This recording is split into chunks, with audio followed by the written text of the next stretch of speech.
ஆலோசனை கூட்டம் என்பது இன்று நடைபெற்றது குறிப்பிடத்தக்கது. அந்த கூட்டத்தில் தமிழ்நாடு பாஜக தலைவர் நயினார் நாகேந்திரன், மத்திய அமைச்சர் எல் முருகன், முக்கிய தலைவர்களான பொன் ராதாகிருஷ்ணன், தமிழிசை சவுந்தரராஜன் உள்ளிட்டோர் பங்கேற்றிருந்த நிலையில் பல்வேறு அறிவுறுத்தல்கள் என்பது தலைவர்களுக்கு வழங்கப்பட்டுள்ளது. குறிப்பாக கட்சியினுடைய நிர்வாகிகளிடையே இருக்கும் அந்த கருத்து வேறுபாடுகளை தேர்தல்களில் காட்டக்கூடாது என்ற ஒரு அறிவுறுத்தல் என்பது தலைவர்களுக்கு முதற்கட்டமாக வழங்கப்பட்டுள்ளது. அதே சமயம் 2026ஆம் ஆண்டு நடைபெறக்கூடிய சட்டப்பேரவை தேர்தலில் முன்னாள் பாஜகவுடைய தமிழ்நாடு தலைவர் அண்ணாமலைக்கு வாய்ப்பு என்பது வழங்கப்படாது. மத்திய பாஜகவில் அவருக்கான ஒரு முக்கிய பொறுப்பு என்பது வழங்கப்பட உள்ளது என்ற ஒரு தகவலை மத்திய உள்துறை அமைச்சர் தெரிவித்துள்ளதாக தற்போது தகவல் ஆனது வெளியாக இருக்கின்றன. ஏற்கனவே தமிழ்நாட்டில் இருக்கக்கூடிய அந்த கூட்டணியை பலப்படுத்துவது தொடர்பாகவும் அதிமுகவுடனான அந்த ஒரு நல்லுறவை மேம்படுத்துவது தொடர்பான பல்வேறு ஆலோசனைகளை இன்றைய அந்த கூட்டத்தின் பொழுது அவர் முன்வைத்திருக்கும் நிலையில் முன்னாள் தமிழ்நாடு பாஜக தலைவர் அண்ணாமலைக்கு சட்டமன்ற தேர்தலில் இடம் வழங்கப்படாது என்ற ஒரு கருத்தில் அவர் திட்டவட்டமாக இருப்பதாக பாஜகவுடைய தலைமை வட்டாரங்களானது தற்பொழுது தெரிவித்திருக்கின்றன. புதிதாக மாவட்ட நிர்வாகிகள், பொறுப்பாளர்கள் தேர்தலுக்கு முன்னதாக நியமிக்கப்பட வேண்டும் என்ற ஒரு கருத்தை அவர் வலியுறுத்திருக்கும் நிலையில், அது மட்டுமல்லாமல் தலைவர்கள் கருத்து வேறுபாடுகளை வெளிப்படையாக காட்டக்கூடாது, குறிப்பாக தேர்தல் வேலைகளில் அதை ஈடுபடக்கூடாது என்ற ஒரு அறிவுறுத்தலை திட்டவட்டமாக இந்த முறை தலைவர்களுக்கு மத்திய உள்துறை அமைச்சர் அமித்ஷா வழங்கியுள்ளதாகவும் பாஜக வட்டாரங்கள் தெரிவித்திருக்கின்றன. பல்வேறு ஆலோசனைகள் இன்று நடைபெற்ற நிலையில் சுமார் 1.5 மணி நேரத்திற்கும் மேலாக அந்த ஆலோசனை கூட்டம் என்பது தமிழக பாஜக நிர்வாகிகளோடு மத்திய உள்துறை அமைச்சர் அமித்ஷா நடத்தியிருக்கிறார். இந்த நிலையில்தான் தற்பொழுது தமிழ்நாடு பாஜகவுடைய முன்னாள் தலைவர் அண்ணாமலைக்கு சட்டமன்ற தேர்தலில் வாய்ப்பு என்பது வழங்கப்படாது என்ற ஒரு தகவலானது தற்பொழுது நமக்கு கிடைத்திருக்கிறது. அவருக்கு மத்திய பாஜகவுடைய தலைமையில் ஒரு முக்கிய பொறுப்பானது வழங்கி அவர் மத்திய பொறுப்பிலிருந்து அவர் செயல்படுவார் என்ற ஒரு தகவலையும் மத்திய உள்துறை அமைச்சர் அமித்ஷா தெரிவித்ததாக தற்பொழுது பாஜக வட்டாரங்கள் தெரிவித்துள்ளன. விவரங்களை வழங்கியமைக்கு நன்றி சுசித்ரா.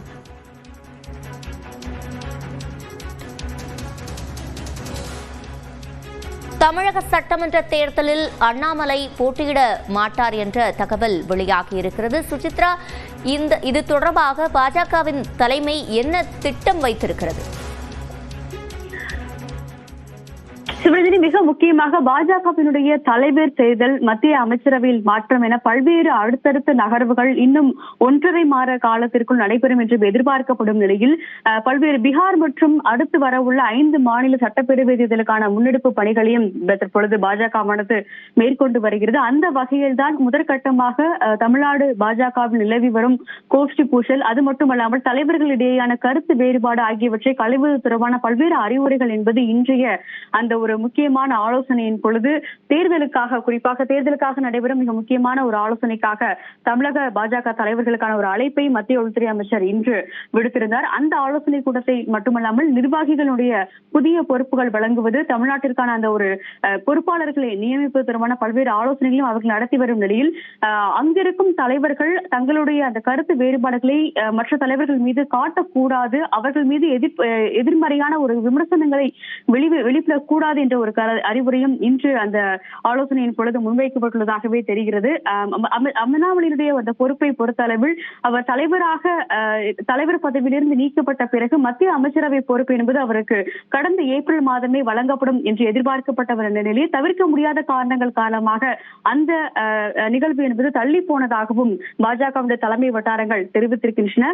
பாஜகவுடைய தேசிய தலைவர்களுடைய அந்த பொறுப்பு என்பது விரைவில் மாற்றம் செய்யப்பட்டு மத்திய அமைச்சரவையினுடைய மாற்றமும் நடைபெறவிருக்கும் நிலையில் அதன் பின்னராக இணைப்பிலேயே காத்திருங்க. இது தொடர்பாக நம்மிடையே பேசுவதற்காக பத்திரிகையாளர் திரு பிரியன் இணைந்திருக்கிறார். அவரிடம் பேசலாம். வணக்கம் திரு பிரியன். வணக்கம்மா. இந்த சட்டமன்ற தேர்தலில் போட்டியிட அண்ணாமலைக்கு வாய்ப்பு இல்லை என்று பாஜக தரப்பிலிருந்து தகவல் வெளியாகி இருக்கிறது. எப்படி பாக்குறீங்க?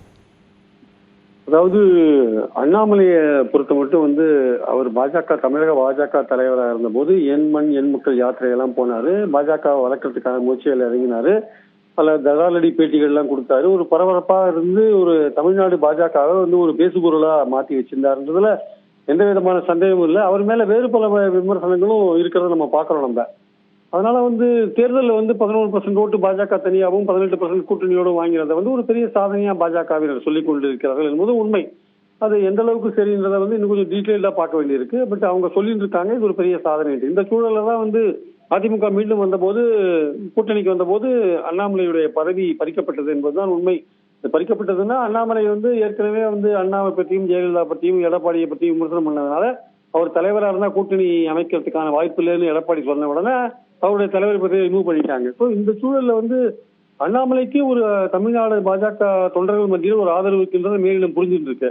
அதனாலதான் அவருக்கு மேலிடத்துல வந்து ஒரு பதவிக்கான ஒரு வாய்ப்பை கொடுக்கறதா இருந்தாங்க. ஆனால் தற்சமயத்துக்கு என்னன்னா வந்து இவர் முழு ஒத்துழைப்பை தருவாரா மாட்டாரா, அது பாஜக அதிமுக கூட்டணிக்கு தன்னுடைய முழு ஒத்துழைப்பை தருவாரா மாட்டாரா என்கிற ஒரு சந்தேகம் வந்து அண்ணாமலை மேல எழுந்திருக்கு, பாஜக தலைமைக்கு எழுந்திருக்கு. ஏன்னா இன்னைக்கு வந்து ஒரு முக்கியமான மீட்டிங் இது. ஆக்சுவலா இந்த முக்கியமான மீட்டிங்ல வந்து அமித்ஷா தலைமையில நடக்கிற ஒரு மீட்டிங். அப்ப அமித்ஷா வந்து எவ்வளவு முக்கியமான தலைவர் பாஜகல, அவர் கூட்ட ஒரு மீட்டிங், தமிழ்நாடு சம்பந்தப்பட்ட ஒரு மீட்டிங்ல அண்ணாமலை கலந்துக்காத இங்க இருக்கிற கல்யாணம் இருக்கு அப்படின்னு சொல்றாருன்னா என்ன ஒரு காரணத்துக்கு அவர் போகாம இருந்திருப்பான்றது ரொம்ப சந்தேகத்துக்குரிய ஒரு விஷயமா நான் பாக்கிறேன் ஆக்சுவலா. ஏன்னா அவரை பத்தின பல விஷயங்கள், அவர் வந்து இப்ப பேட்டி கொடுக்கறது போன்ற பல விஷயங்கள் இல்ல, அதிமுக பாஜக கூட்டணிக்கு அவர் முழு ஒத்துழைப்பு தருவாரா மாட்டாரா போன்ற பல விஷயங்கள் இருக்கிறதுனால அவரை வந்து கொஞ்சம் அவரை வாட்ச் பண்ண வேண்டிய நிலைக்கு மேலிடம் தள்ளப்பட்டிருக்கிறதோ என்ற ஒரு சூழல் இப்ப நிலவரத்தை நம்ம பாக்குறோம் நம்ம.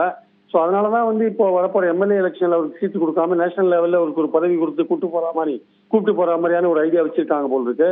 மொத்தத்துல அண்ணாமலையோடைய அந்த நடவடிக்கைகள் வந்து மேலிடம் வந்து திருப்தி அடையல. ஒரு எடப்பாடியை முதல்வராக்குவோம் திருநெல்வேலி பூத் கமிட்டி மீட்டிங் அப்புறம் பேசியதும், மூப்பனார் நினைவாஞ்சலி கூட்டத்துல எடப்பாடியை முதல்வராக்குவோம் இது பேசியது கூட வந்து மேலிடத்தை திருப்திப்படுத்தல அப்படின்றதான் பாக்குறோம். அவருக்கு ஏதோ ஒரு தனி பிளான் வச்சிருக்காரோ அப்படின்ற மாதிரியான ஒரு சிந்தனை வந்து மேலிடத்துல ஓடுதோ என்ற எண்ணம் கூட நமக்கு தோன்றதை பாக்குறோம். அதனால அவர் தமிழ்நாட்டில் எம்எல்ஏ பதவிக்கு போட்டி போடுறதுக்கான வாய்ப்புகள் இல்லை அப்படின்னு சொல்லும் பொழுது நிச்சயமாக அவர் மேலிடத்தோட ஒரு கூர்மையான பார்வைக்கு உள்ளாகி இருக்கிறார். அவருக்கு நேஷனல் லெவல்ல ஒரு பதவி கூட அவருடைய பர்ஃபார்மன்ஸை பொறுத்து தான் இருக்கும். இனிமே அவர் தமிழ்நாட்டில் ஒரு பிரச்சாரம் பண்றதுக்கான வாய்ப்புகள் இல்லைன்ற போது அவர் கம்ப்ளீட்டா அந்த சீன்ல இருந்து எடுக்கிறாங்களோ அப்படின்றத நம்ம பாக்குறோம். நம்ம இது காரணம் வந்து அண்ணாமலை பத்தின அவருடைய எதிர்கால அரசியல் எப்படி இருக்குன்ற பத்தின ஒரு சந்தேகம் பாஜக தலைமைக்கு வந்திருக்குன்னு நினைக்கிறேன். அதோட விளைவு தான் இந்த விஷயங்கள் நான் நினைக்கிறேன் ஆக்சுவலா. ஒருபுறம் அண்ணாமலையை பாஜக மாநில தலைவரா மாற்றின போது அவருக்கு தேசிய அளவில் பதவி வழங்கப்படும்னு சொல்லப்பட்டது. ஆனால் அது நடைபெறவில்லை. அதுக்கு பிறகு துணை குடியரசுத் தலைவருக்கு ஒரு தமிழ்நாட்டை சேர்ந்தவரை இவங்க தேர்ந்தெடுக்கிறாங்க. அப்படி இருக்கும் சூழல்ல இதை எல்லாத்தையும் சேர்த்து வைத்து பார்க்கும்போது பாஜகவின் தேர்தல் வியூகம், அதே போல கூட்டணி கணக்குகள் இவற்றோடு அண்ணாமலைக்கு வாய்ப்பு கொடுக்கப்படாததை பொருத்தி பார்க்க வேண்டியிருக்கா? அதாவது துணை ஜனாதிபதி பதவிக்கு ஒரு சிபி ராதாகிருஷ்ணன் கொண்டு வந்து பாஜக ப்ரப்போஸ் பண்ணி வச்சிருக்கிறது வந்து தமிழர்கள் மத்தியில ஒரு பெருமைக்குரிய ஒரு விஷயம், அதுல சந்தேகம் இல்லை. பட் அது ஓட்டு அரசியல்ல எந்த அளவுக்கு ஈடுபடும்னு அது ஒரு கொஞ்சம் சந்தேகத்துக்குரிய ஒரு விஷயமா தான் நான் பாக்கிறேன். ஆனால் அதே சமயம் அண்ணாமலையோட விஷயம் அப்படி கிடையாது. ஏன்னா அண்ணாமலை வந்து ஒரு ஆக்டிவான பாலிட்டிஷியன். ஒரு நயினார் நாகேந்திரன் வந்து தலைவரான பிறகு கூட அண்ணாமலை வந்து தொடர்ந்து பத்திரிகையாளர்களை சந்திச்சுட்டு வந்தாரு. அது மட்டும் இல்ல, அமித்ஷா அவர்கள் சொன்ன விஷயம் என்டிஏ ரூல் தான் தமிழ்நாட்டுல ஆட்சியில் பங்கு போன்ற விஷயங்களை அமித்ஷா சொன்ன போது அதை மறுபடியும் வந்து அழுத்தம் திருத்தமா ரிப்பீட் பண்ணாரு பத்திரிகையாளர் மத்தியில. சார் இது நான் சொல்லல சார், எங்க அமித்ஷா சொல்லியிருக்காரு சார், ஒரு லைன் இப்படி அப்படி நான் சொல்லல சார் அப்படின்னு சொன்னார். அது மட்டும் இல்ல, எனக்கு இந்த தனிப்பட்ட ஒப்பீனியன் இருக்கு, அது வேற விஷயம், ஆனா கட்சி இந்த முடிவெடுத்திருக்கிறது என்று பல தடவை சொல்றாரு அவரு. நீங்க தனிப்பட்ட உங்களுக்கு ஒரு கருத்து இருக்குன்னா அது நீங்க சொல்ல வேண்டிய அவசியம் இல்லை. அப்படி ஒரு கருத்து எல்லாருக்குமே இருக்கதான் செய்யும். அதை நீங்க வெளிப்படையா சொல்ல வேண்டிய அவசியம் இல்லை. எடப்பாடியை வந்து தமிழக முதல்வராக்கணும்ன்றது கூட்டணியோட முடிவுன்னா எனக்கு ஒரு தனிப்பட்ட ஒப்பீனியன் இருக்குன்னு நீங்க கூட சொல்லியிருந்தீங்கன்னா அது வந்து அரசியல்ல வந்து சரியாக பார்க்கப்படாது ஆக்சுவலா. அப்போ வந்து உங்க தனிப்பட்ட கருத்து எடப்பாடி முதல்வர் ஆக்கக்கூடாதுன்னு இருக்கா? அதனால அந்த பாயிண்ட்ல பார்க்கும்போது நிச்சயமாக பாஜக மேலிடத்தை பொறுத்த மட்டும் அவர்கள் கொஞ்சம் யோசிப்பாங்க. இவர் என்ன பேசுறாரு, தேர்தல் நெருக்கத்துல வந்து இவருடைய நடத்தைகள் எப்படி இருக்கும், கூட்டணிக்கு ஒரு இணக்கமா இருப்பாரா மாட்டாரா போன்ற பல விஷயங்கள் இருக்கிறதுனால அவரை வந்து தமிழ்நாடு சீன்ல இருந்து ரிமூவ் பண்ற மாதிரியான ஒரு விஷயத்துக்கு போறாங்கன்னு நினைக்கிறேன் பாஜக தலைமை. இணைப்பில் வந்து கருத்துக்களை பதிவு செய்தமைக்கு நன்றி திரு பிரியன்.